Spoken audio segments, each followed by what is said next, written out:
जय जिनेन्द्र। हम तत्वार सूत्र जी जो आचार्य उमा स्वामी जी द्वारा विरचित है पढ़ रहे हैं। सबसे पहले मंगलाचरण जी बोलेंगे। मोक्ष मार्गस्य नेतारम भेत्तारम कर्म भूभृताम ज्ञातारम विश्व तत्वाना वंदे तत्गुण लब्धये। 4th नंबर का सूत्र चल रहा है तत्वार सूत्र का। जीवा, जीवाश्रव, बंध, संवर, निर्जरा, मोक्षास तत्वम। जीवा, जीवाश्रव, बंध, संवर, निर्जरा, मोक्षास तत्वम।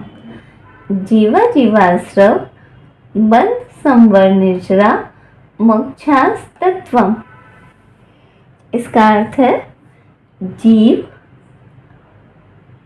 इस आ के डंडे से आ वर्ड निकला अजीव, और यहाँ वापस से आ निकला आश्रव। जीव, अजीव, आश्रव, बंध, संवर, निर्जरा और मोक्ष, ये 7 तत्व हैं। तत्व कितने होते हैं? 7।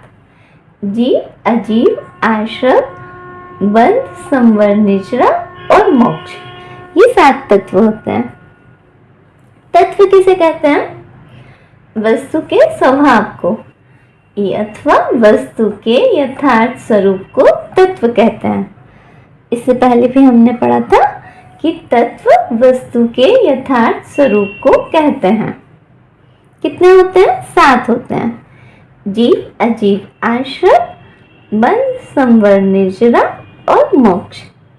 जीव किसे कहते हैं? जिसमें चेतना पाई जाती है, जिसमें आत्मा हो और जो जानता देखता है, जिसमें ज्ञान और दर्शन हो, वह जीव है। जिसमें चेतना पाई जाती है और जो जानता देखता है, वह जीव है। अजीव किसे कहते हैं? चेतना रहित तत्व को, जिसमें जानने देखने की शक्ति नहीं है, वह अजीव है। अजीव किसे कहते हैं?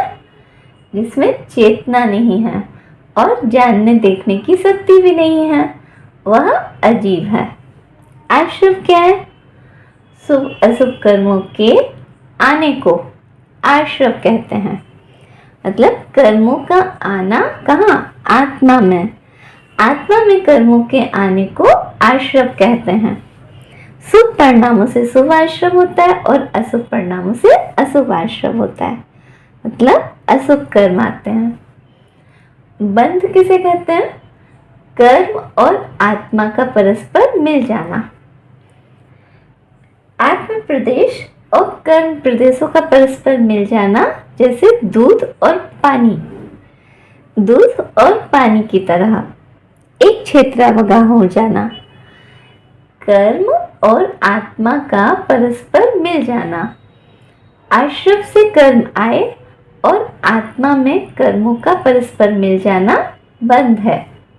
संवर किसे कहते हैं? संवर कर्मों का आना रुक जाना। क्या क्या कारण बताएं संवर के? गुप्ति, समति, धर्म, अनुप्रेक्षा, परिसर्जय और चारित्र। यदि हम इनमें से कुछ भी करते हैं तो कर्मों का आना रुक जाता है। फिर आया निर्जरा। निर्जरा क्या है? तप के प्रभाव से। तपसा निर्जरा चा। तप के प्रभाव से कर्मों का आत्मा से एक देश क्षय होना। कर्मों का आत्मा से एक देश क्षय होना निर्जरा है। निर्जरा क्या है? जब कर्म हमारी आत्मा से थोड़े थोड़े करके एक देश क्षय होते हैं। कैसे? तप के प्रभाव से। और मोक्ष, मोक्ष क्या है? समस्त कर्मों का आत्मा से पृथक हो जाना। आत्मा से सभी कर्मों का अलग हो जाना, क्षय हो जाना मोक्ष है। आश्रव और बंध का कारण क्या है? आश्रव का कारण है मिथ्यात्व, अविरति, प्रमाद, कषाय और योग। 8वें अध्याय में आया है, मिथ्या दर्शना विरति प्रमाद कसाय योगा वंद हेत्वा। तो वंद का और आश्रव का क्या कारण है? मिथ्यात्व 5 प्रकार के मिथ्यात्व, 12 प्रकार की अविरति, 15 प्रमाद, 25 कसाय और 15 योग। ये आश्रव वंद के कारण है। और संवर का कारण क्या है? 3 गुप्ती, 5 समिति, 10 धर्म, 12 अनुप्रेक्षा, 22 परिसर्जय और 5 चारित्र, ये संवर के कारण हैं। अब इन 7 तत्वों में गे कौन कौन से तत्व हैं?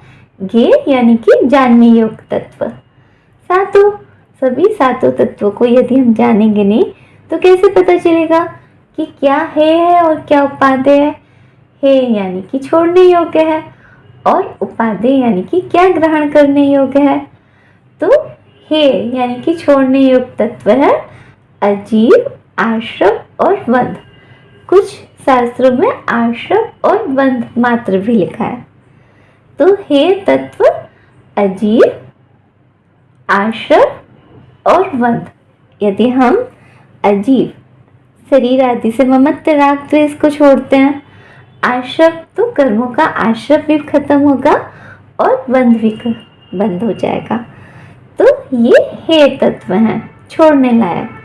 और उपादेय ग्रहण करने योग्य कौन कौन से तत्व हैं? 4, जीव, संवर, निर्जरा और मोक्ष। यही तो हमको प्राप्त करना है, मोक्ष। जीव अपनी आत्मा का ध्यान करेंगे, संवर होगा और एक एक करके कर्मों की निर्जरा होते होते हमको मोक्ष प्राप्त हो जाएगा। तो ये 4 तत्व उपादेय तत्व हैं। अब पदार्थ कितने होते हैं? पदार्थ होते हैं 9। जब 7 तत्वों में हम पुण्य और पाप जोड़ देते हैं तो वह 9 पदार्थ हो जाते हैं। कौन कौन से 9 पदार्थ? जीव, अजीव, आश्रव, वंद, वंद नहीं लिखा यहाँ, वंद, संवर, निर्जरा, मोक्ष और पुण्य पाप। इस प्रकार से 9 पदार्थ होते हैं।